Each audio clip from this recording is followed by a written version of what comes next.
বিসমিল্লাহ, আলহামদুলিল্লাহ, সাল্লাতু ওয়াসসালামু আলা রাসূলিল্লাহ, বাদ। চমৎকারভাবে আপনি বিষয়গুলি আলোচনা করতেছিলেন যে আজকে তারাবি নামাজের ভিতরে 23তম পারার ভিতরে যা কিছু আছে সেইগুলি। তো আমরা যদি সারসংক্ষেপে আলোচনা করতে যাই, প্রথমেই 23তম পারায় সূরা ইয়াসিনের যে বিষয়টাতে শুরু হয়েছে, আল্লাহ পাক রব্বুল আলামিন ওখানে তার গোলামি করার ব্যাপারে তিনি চমৎকারভাবে বর্ণনা করেছেন। এবং আল্লাহ তাআলা এই দুনিয়ায় এক শ্রেণীর মানুষকে দায়িত্ব দিয়ে প্রেরণ করেছেন, যারা আল্লাহ পাক রব্বুল আলামিনের পরিচয় গোটা পৃথিবীর সামনে উপস্থাপন করেছেন। এবং সবচাইতে সুন্দর চরিত্রের অধিকারী তারা ছিলেন এবং সবচাইতে উত্তম মানুষ হিসাবে পৃথিবীতে তারা অবতরণ করেছেন। আল্লাহ পাক রব্বুল আলামিন তাদেরকে সেভ করেছেন। কিন্তু বিষয়টা হচ্ছে, এই পৃথিবীতে এমন কোনো নবী রাসূল আল্লাহ তাআলা প্রেরণ করেননি যাদেরকে নিয়ে মানুষ ঠাট্টা বিদ্রুপ না করেছে। অর্থাৎ আল্লাহ তাআলার শিক্ষা হচ্ছে এখান থেকে এটা যে আমি যদি দিনের কাজ করতে যাই, কিছু সংখ্যক মানুষ এরকম থাকবে আমাদেরকে নিয়ে ঠাট্টা বিদ্রুপ করবে। আল্লাহ বলেন, যুগে যুগেই করেছে, ইয়া হাসরাতান আলাল ইবাদ মা ইয়াতিহিম মির রাসূলিন ইল্লা কানু বিহি ইস্তাহজিউন। পৃথিবীর সর্বশ্রেষ্ঠ মানুষ যারা নবী এবং রাসূল, তাদেরকে নিয়ে যদি ঠাট্টা বিদ্রুপ হতে পারে, কিয়ামত পর্যন্ত উপহাস হতে পারে, তাহলে দিনের কাজ যারা করবে, নবী রাসূলের স্থলাভিষিক্ত যারা গালিও দিয়েছে, যদি এই কাজগুলো করে, নিঃসন্দেহে তারা ঠাট্টা বিদ্রুপের পাত্র হবে। এক্ষেত্রে মন খারাপ করার কোনো অবকাশ নেই। আপনি আপনার দিনের কাজগুলি আল্লাহর জন্য করতে থাকবেন, আল্লাহ পাক রব্বুল আলামিন এখান থেকে আপনাকে উত্তোলন করবেন। এবং এই জমিনের ব্যাপারে বেশ কিছু জ্ঞানমূলক কথা বলা হয়েছে। আল্লাহ পাক রব্বুল আলামিন এই জমিনকে চৈত্র মাসে একেবারে মৃত জমিন করে দেন। সেখান থেকে আবার কিছুদিন পরে আষাঢ় শ্রাবণ মাস যখন আসে, সেই জমিনকে আল্লাহ তাআলা আবার জীবিত করেন। ওখান থেকে বীজ, ওখান থেকে অঙ্কুর হয়, অঙ্কুর হয়ে পানি বর্ষণের মাধ্যমে জমিনকে আবার সতেজ করে দেন। এই বিষয়গুলো, নিদর্শনগুলি যা আছে আল্লাহ পাক রব্বুল আলামিন সেটা বলেছে। শুধু তাই না, চাঁদ সূর্যর যেখান থেকে আল্লাহ পাক রব্বুল আলামিন সৃষ্টি করে তাদেরকে চলতে বলেছেন, ঠিক সেখান থেকে তারা তাদের অবস্থানে ঘূর্ণায়মান আছে, চলমান আছে। এই বিষয়টা আল্লাহ পাক রব্বুল আলামিন আমাদেরকে নিদর্শন স্বরূপ চমৎকারভাবে বর্ণনা করেছেন। এছাড়াও আমাদের ভিতরে কিছু মানুষ এরকম আছে যারা কিয়ামত বিশ্বাস করে না। আমরা যখন কিয়ামতের কথা বলি, তখন তারা বলে কবে আসবে, কবে আসবে, কিয়ামত কবে হবে, আসে না কেন, হঠাৎ করে চলে আসুক না, এই যে আগামী শুক্রবারে, এই যে আগামী মাসে, আগামী জুমার দিনে, এরকম করি। তো আল্লাহ পাক রব্বুল আলামিন তাদের জন্য বলেছেন যে বিষয়টা এরকম না। আল্লাহ পাক রব্বুল আলামিন যখন চাইবেন, নির্ধারিত সময় আল্লাহ তাআলা কিয়ামত কায়েম করবেন। এবং এই সূরার শেষে একেবারে আল্লাহ তাআলা বলেছেন যে মানুষকে কোনো অবয়ব ছাড়া আমি আল্লাহ তাআলা সৃষ্টি করার পর, মানুষ যখন মাটিতে মিশে যাবে, তখন আমি আল্লাহ তাআলা আবার সেখান থেকে উত্তরণ করব। এবং এটা আমি আল্লাহ তাআলার জন্য শুধুমাত্র ইন্নামা আমরুহু ইযা আরাদা শাইআন ইয়াকুলা লাহু কুন ফায়াকুন। আমি যদি এতটুকু বলি যে কুন, মানে তুমি জীবিত হয়ে যাও তো হয়ে যাবে, তুমি হয়ে যাও তো হয়ে যাবে, এটা এর চাইতে বেশি কিছু আল্লাহ পাক রব্বুল আলামিনের বলার প্রয়োজন হবে না। এই বিষয়গুলো সূরা ইয়াসিনের ভিতরে আল্লাহ পাক রব্বুল আলামিন বর্ণনা করেছেন। আশা করি আমরা যদি আরেকটু স্টাডি করি, ইনশাআল্লাহ এখান থেকে আরও কিছু মেসেজ নিয়ে আমরা জীবনকে সুন্দরভাবে সাজাইতে পারবো। এরপর রয়েছে সূরা সফাত। সফাত শব্দটি আসলে বহু বচন, এক বচন হচ্ছে সফ, অর্থাৎ কাতার বা লাইন। এখানে ফেরেশতাদের সারিবদ্ধতাকে আল্লাহ পাক রব্বুল আলামিন উল্লেখ করেছেন, কারণ একটা সময় ছিল যে সময় জিনেরা বা শয়তান ওই আসমানে কি আলোচনা হতো, সেই আলোচনাগুলো শুনতো। তো আল্লাহ পাক রব্বুল আলামিন জিনদেরকে সেখানে যাওয়া, শয়তানদেরকে সেখানে যাওয়া এক সময় নিষেধ করে দিয়েছেন তারকা নিক্ষেপের ব্যাপারে। এবং ফেরেশতারা যে সারিবদ্ধভাবে, আমরা যেমন মসজিদে গিয়ে একজনের পিছনে আরেকটা কাতার করে দাঁড়াই, তো ফেরেশতাদের অভ্যাস হচ্ছে একজনের কাঁধের উপরে একজন, একজনের কাঁধের উপরে একজন, এভাবে উঠতে উঠতে উঠতে উঠতে তারা আসমান পর্যন্ত পৌঁছে যায়। এবং আল্লাহ পাক রব্বুল আলামিনের কাছে তারা তার প্রিয় বান্দাদের জন্য রোনাজারি করেন, তাদের জন্য ক্ষমা চান। এই বিষয়গুলো আল্লাহ পাক রব্বুল আলামিন সূরা সফাতের শুরুতে বর্ণনা করেছেন। এছাড়াও আল্লাহ তাআলা এমন কিছু বিষয় এখানে তুলে ধরেছেন, আমাদের দৈনন্দিন জীবনে আমরা যে মেসেজগুলি, যে সংবাদগুলির সম্মুখীন হয়ে থাকি, আমি কেন পৃথিবীতে আসলাম, আমার আসার কারণটা কি, আমি এখন কি করব, আমার কি করা উচিত, এই প্রশ্নের জবাবগুলি আল্লাহ পাক রব্বুল আলামিন এখানে দিয়েছেন। যে দেখো, আমি তোমাদেরকে এখানে হঠাৎ করেই প্রেরণ করিনি, তোমরা অতীত অন্য জায়গায় ছিলে, এখন এখানে আসছো, আবার 2 দিন পরে আরেক জায়গায় চলে যাবে। এই বিষয়গুলো আল্লাহ পাক রব্বুল আলামিন বিভিন্ন নবী এবং রাসূলদের মাধ্যমেও জানিয়েছেন। সেই নবী রাসূলদের কথা এখানে বলা হয়েছে। আর নবী রাসূলদের মেসেজগুলো আল্লাহ পাক রব্বুল আলামিন এখানে বলেছেন, সালামুন কওলাম মির রাব্বির রহিম, সালামুন আলা নূহিন ফিল আলামিন, সালামুন আলা ইব্রাহিম, সালামুন আলা মূসা ওয়া হারুন, সালামুন আলা ইলিয়াসিন। এই নবীদের কথা আল্লাহ পাক রব্বুল আলামিন সূরা সফাতের ভিতরে বর্ণনা করেছেন। সবচেয়ে উল্লেখযোগ্য যে মেসেজটা এখানে আছে তা হচ্ছে নবীরা ভালো কাজ করার জন্য আল্লাহ পাক রব্বুল আলামিনের পরীক্ষার সম্মুখীন হয়েছিলেন। প্রত্যেকটা নবী, ইব্রাহিম আলাইহিস সালাতু ওয়াস সালাম, ওই যেটা আমরা সকলে জানি, ইন্নী আরা ফিল মানামি আন্নী আযবাহুকা ফানজুর মাযা তারা, তার ছোট্ট সন্তান ইসমাইলকে বলছেন যে বাবা আমি একটা রাতে স্বপ্ন দেখেছি। বলছে আব্বা কি স্বপ্ন দেখেছেন, আপনি আমাকে বলেন। তা বলছে যে আমি স্বপ্ন দেখেছি যে আমি তোমাকে জবাই করতেছি। তা ছোট্ট বাচ্চা ইসমাইল বলছে কি যে বাবা তাই নাকি? বলে হ্যাঁ। বলে আপনি তো নবী, নবীদের স্বপ্ন তো সাধারণ মানুষের মতো নয়, নবীদের স্বপ্ন হচ্ছে ওহী, আদেশ। আদেশ, আল্লাহ তাআলা আপনাকে আদেশ করেছেন, আপনি কাজ করেন না। ইসমাইল আলাইহিস সালামের পরের শব্দ দিয়ে বোঝা যায় সেটা। হ্যাঁ, ইয়া আবাতি ফাআল, ইয়া আবাতি ফাআল মা তুমার, আপনি যা আদিষ্ট হয়েছে, আপনি যা আদিষ্ট হয়েছেন, আপনাকে যে আল্লাহ পাক রব্বুল আলামিন স্বপ্নে দেখিয়েছেন আপনি সেটা করেন না। ইব্রাহিম আলাইহিস সালাম স্বপ্নে দেখার কথা বললেন, আর ইসমাইল আলাইহিস সালাম জবাব দিলেন আপনি যা আদিষ্ট হয়েছে। তার মানে নবীদের স্বপ্নটাও কি ওহী, ওহী অবশ্যই। তো সাতাজিদুনি ইনশাআল্লাহু মিনাস সাবিরিন, বাবা আপনি যদি রবের হুকুম পালন করার জন্য আমাকে জবাই করেন, বিশ্বাস করেন আপনি আমাকে ধৈর্যশীল অবস্থায় পাবেন। আমি আপনাকে বকাও দেব না, আমি খারাপ আচরণ করব না, আমি দৌড়ে পালিয়েও যাব না, আপনি শুধু আপনার রবের আদেশ পালন করেন। এখান থেকে আমরা পরবর্তীতে জানি যে ইব্রাহিম আলাইহিস সালাতু ওয়াস সালাম তাকে নিয়ে জবাই করতে চাইলেন, প্রস্তুতি নিলেন এবং জবাই করলেন, কিন্তু জবাই হলো না। আল্লাহ পাক রব্বুল আলামিন জান্নাত থেকে একটি দুম্বা প্রেরণ করলেন, জবাই হয়ে গেল।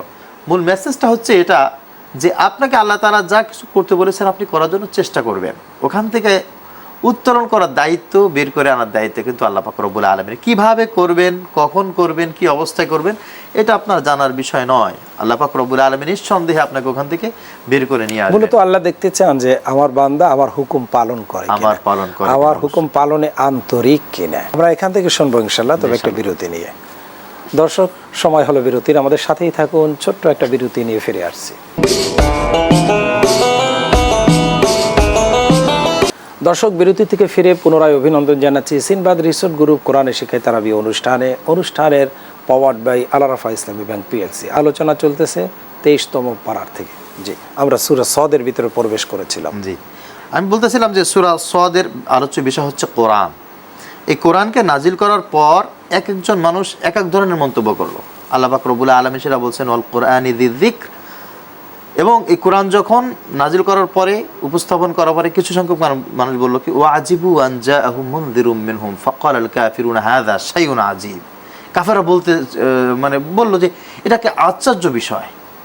কেমন আশ্চর্য বিষয়?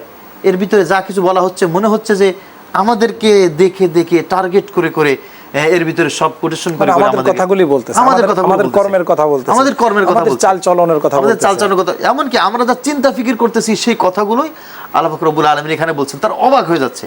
এবং কোরআনুল কারীমের এই কথাগুলো তো আসলে অথেন্টিক। কিয়ামত পর্যন্ত মানুষ যখন কোরআন পড়বে এবং বুঝবে, প্রত্যেকেই মনে করবে যে কোরআন মনে হয় আমাকে ইন্ডিকেট করে কথা বলছে। যেহেতু কোরআনের আলোচ্য বিষয় হচ্ছে মানুষ। হ্যাঁ, আলোচ্য বিষয় হচ্ছে মানুষ, এই জন্য কোরআন মানুষের জন্যই তো নাজিল করা হয়েছে, হুদাল লিন্নাস, মানুষের জন্য। তবে এই কোরআনের ভিতরে বিশেষ করে সূরা সদের ভিতরে 5 শ্রেণীর আয়াত আছে। মুহকামাত আছে, মুতাশাবিহাত আছে, আয়াতুল কসাসও আছে। এখানে আবার কিছু এমন কথাও আছে যে কথাগুলো আল্লাহ পাক রব্বুল আলামিন আমাদের জন্য বলেছেন। তাহলে কসাস, হরফুল মুকাত্তাত, মুহকামাত, মুতাশাবিহাত, এই বিষয়গুলো একেবারে সব কিছু সূরা সদের ভিতরে আছে। নবীদের ব্যাপারে আল্লাহ পাক রব্বুল আলামিন আইয়ুব আলাইহিস সালাতু ওয়াস সালামের কথা এখানে বর্ণনা করেছেন ইয়াকুব আলাইহিস সালাতু ওয়াস সালামের কথা, আর লূত আলাইহিস সালাতু ওয়াস সালামের কথাও এখানে আসছে। তবে কোরআনকে আল্লাহ তাআলা মূলত কেন নাজিল করেছেন, সবাই যদি ব্যক্তিগত দিকটা উপস্থাপন করে আসল বিষয়টাকে যদি এড়িয়ে যায় তাহলে তো হবে না। আল্লাহ বলছেন কিতাবুন আনজালনাহু ইলাইকা মুবারাকুল লিয়াদাব্বারু আয়াতি ওয়া লিয়াতাযাক্কারা উলুল আলবাব। আমি একটা উপমা দিতে চাই এই আয়াতকে সামনে রেখে, যে দেখুন আমাদের পিছনে একটা লেখা আছে। এই লেখাটা উপলব্ধি করার জন্য, এলেমে আনার জন্য কয়েকটা জিনিস দরকার। একটা হচ্ছে লেখাটা আছে কিন্তু এখানে বাতিগুলো অফ, তাহলে কিন্তু আমি লেখাটা পড়তে পারবো না। ঠিক তদ্রূপ লেখা আছে, বাতিও জ্বালানো আছে, আমার চোখে আলো নেই, তাহলে তো আমি লেখাটা পড়তে পারবো না। আমার চোখে আলো আছে, লেখাটাও আছে, কিন্তু আমি ওই পড়ার মতো এলেম অর্জন করতে পারি নাই, তাহলে তো আমি পড়তে পারবো না। একজন মানুষ যে আক্ষরিক জ্ঞান যার ভিতরে নেই সে তো লেখাটা পড়তে পারবে না। তো কোরআনুল কারীমের বিষয়টা যার অনুধাবনীয় শক্তি নাই, হ্যাঁ, এখন সেটা বুঝবে না। হ্যাঁ, বুঝবে না। এখন যে অন্ধ তার সামনে যদি একটা সূর্যের আলো জ্বালিয়ে দেওয়া হয় সে কিন্তু আর কিছু দেখতে পারবে না। এইজন্য আল্লাহ কোরআনকে এখানে মূলত লিয়াদাব্বারু, এটা নিয়ে আল্লাহ গবেষণা করতে আল্লাহ তাআলা গবেষণা করতে যে বলছেন যে তোমার আসলে জন্য ভিতরে কি সব আছে। কিছু এর ভিতরে আমি নিহিত রেখেছি, এই পৃথিবীতে মানুষের জন্য যা দরকার। এজন্য আল্লাহ তাআলা কিছু কিছু কথা উল্লেখ করে বলছেন, ওয়াজকুর আবদানা আইয়ুব, আমার গোলাম আইয়ুবের কথা স্মরণ করো, সে কিভাবে এটাকে নিয়ে সবসময় অবজারভেশন করেছে, হ্যাঁ সব অবজারভেশন করেছে। এবং এই দুনিয়ায় বসে আলোচনা যদি না করে তুমি দুনিয়া থেকে চলে যাও, যাওয়ার পরে যখন তোমার চোখ খুলে যাবে তখন তার কোনো ফায়দা হবে না। তখন তারা বলবে অকলু মা লানা লা নারা রিজালান কুন্না নাউদ্দুহুম মিনাল আশরার, আরে এ তো ওই ব্যক্তি যাকে আমি দুনিয়ায় ছোট মনে করতাম, হায় হায় আজকেরা এত দামি জায়গায় এসে চলে আসছে কিসের কারণে? আর আমি ওর বস ছিলাম, আমি অনেক কিছুর মালিক ছিলাম, আজকে আমি অপদস্থ হয়ে গেছি, আমি জাহান্নামে চলে আসছি কি কারণে? আত্তাখাযনাহুম সিখরিয়ান আম যাগাত আনহুমুল আবসার, আল্লাহ বলছেন সেই দিন তো আসলে চক্ষু বিস্ফারিত হয়ে যাবে, সবকিছু উন্মুক্ত হয়ে যাবে, কিন্তু বলার আসলে কিছুই থাকবে না। এই জন্য এই সময়টাতে দুনিয়ার এই ছোট্ট জিন্দেগির ভিতরে কোরআনুল কারীমের এই বিষয়গুলোকে আমলে এনে যদি কোনো মানুষ জীবনটা পরিবর্তন করতে পারে তাহলেই কেবলমাত্র তার জীবনটা সফল হবে। আদম আলাইহিস সালাতু ওয়াস সালামকে সৃষ্টির পর আল্লাহ পাক রব্বুল আলামিন যে ইবলিসকে সিজদা করার কথা বলেছিল এবং ইবলিস সিজদা করে না, এই সমস্ত মালাইকা যারা ছিল তারা সিজদা করেছে, এই কথাগুলি আল্লাহ পাক রব্বুল আলামিন এখানে বর্ণনা করেছেন। এছাড়াও যে ফাসাজাদাল মালাইকাতু কুল্লুহুম আজমাউন ইল্লা ইবলিস ইস্তাকবারা ওয়া কানা মিনাল কাফিরিন, আল্লাহ এখানে বলছেন যে অনেক জায়গায় অনেকভাবে আসছে, সূরা তাহার ভিতরে আসছে সে অস্বীকার করলো, এখানে আল্লাহ তাআলা বলছেন সে অহংকার করে বসলো যে না আমি সিজদা করব না। খালাকতানি মিন নার ওয়া খালাকতাহু মিন তিন, আমাকে আগুন দিয়ে সৃষ্টি করা হয়েছে তাকে মাটি দিয়ে।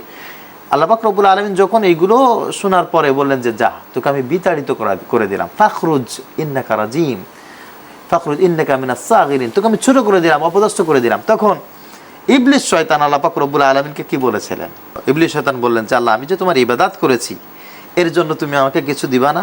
আল্লাহ বলছেন কি চাও? বলে আল্লাহ কিয়ামত পর্যন্ত হায়াত দাও। আল্লাহ বলেন যা দিলাম। বলছে আল্লাহ আমি যেন তোমার বান্দার রন্ধে রন্ধে প্রবেশ করতে পারি সেই তৌফিক যোগ্যতা দিয়ে দাও, দিয়ে দিলাম।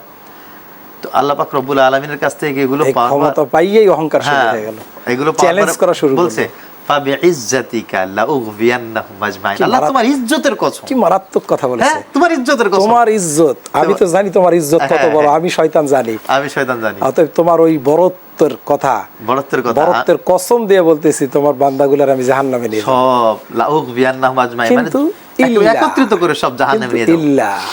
আল্লাহ পাক রব্বুল আলামিন বললেন ঠিক আছে তোমার তো আমার ইজ্জতের কসম করে এই কথাটা বললে, ইল্লা ইবাদাকা মিনহুমুল মুখলাসিন, তবে বান্দা যদি সারা জীবন বিপথে চলেও একবার আমার কাছে চলে আসে আমি কিন্তু ক্ষমা করে দেব। বান্দা যদি মুখলেস থাকে তাকে তুমি কোনোদিন গুমরাহ করতে পারবে না। এজন্য আশার বাতিটা আল্লাহ পাক রব্বুল আলামিন এই সূরার ভিতরে আমাদের জন্য চমৎকারভাবে ব্যক্ত করেছেন। আমরা এই বিষয়টি ইনশাআল্লাহ জীবনে দৃঢ়তার সাথে আমল করার নিয়ত করতে পারি ইনশাআল্লাহ। এর পরবর্তীতে শেষে রয়েছে সূরা জুমার। জুমার শব্দের অর্থ হচ্ছে দল বা কাতার। আল্লাহ পাক রব্বুল আলামিন এই সূরার নাম জুমার রেখেছেন এই কারণে যে কিয়ামতের ময়দানে জাহান্নামে একাকী নিক্ষেপ করা হবে না, একেবারে দলে দলে জাহান্নামে দিয়ে যাওয়া হবে এবং দলে দলে আল্লাহ পাক রব্বুল আলামিন জান্নাতীদেরকে জান্নাতের ভিতরে প্রবেশ করাবেন। এই জন্য সূরার নাম সূরা জুমার হয়েছে। তবে সূরার ভিতরে প্রথমেই আল্লাহ পাক রব্বুল আলামিন কুরআনুল কারীমের কথা বর্ণনা করেছেন যে আমি তানজিলুম মির রাব্বিল আলামিন তানজিলুল কিতাবি লা রাইবা ফি তানজিলুল কিতাবি লা রাইবা ফি মিনাল আজিজিল হাকিম। এই একই ভাবে যে আয়াতগুলো আল্লাহ পাক রব্বুল আলামিন বর্ণনা করেছেন সেগুলো। তবে এখানে চমৎকারভাবে আরো একটা বিষয় বুঝার, তা হচ্ছে আমরা অনেক সময় চিন্তা করি কি আল্লাহকে মনে হয় আমি ডাকলে ডাক শুনবে না, আমার উস্তাদের মাধ্যমে ডাকতে হবে, আমার পীরের মাধ্যমে ডাকতে হবে, আমার অমুকের মাধ্যমে ডাকতে হবে, যেটা জাহিরি যুগের মানুষের চিন্তা ফিকির ছিল, যে আমাদের বাপ দাদা আমাদের পূর্বপুরুষদের। হ্যাঁ লাউ আরাদাল্লাহু আইয়াত্তাখিযা ওয়ালাদাল্লাহ ইসতাফা মিম্মা ইয়াখলুকু মা ইয়াশা ইনদাল্লাহি যুলফা। আল্লাহ পাক রব্বুল আলামিন বলছেন যে তারা চিন্তা করে কি যে আমি তো আসলে সরাসরি আল্লাহর শিরিক করি না, আমি এই মূর্তিটার মাধ্যমে শিরিক করি, আমি এইটার মাধ্যমে শিরিক করি, আমি অমুক খাজা বাবার মাধ্যমে অমুক বাবার মাধ্যমে তমুক বাবার মাধ্যমে আমি আল্লাহকে ডাকি। কারণ কি লিয়ুকাররিবুনা, তারা ইলাল্লাহি যুলফা, আমাকে আল্লাহ পাক রব্বুল আলামিন পর্যন্ত পৌঁছা দিতে সাহায্য করবে।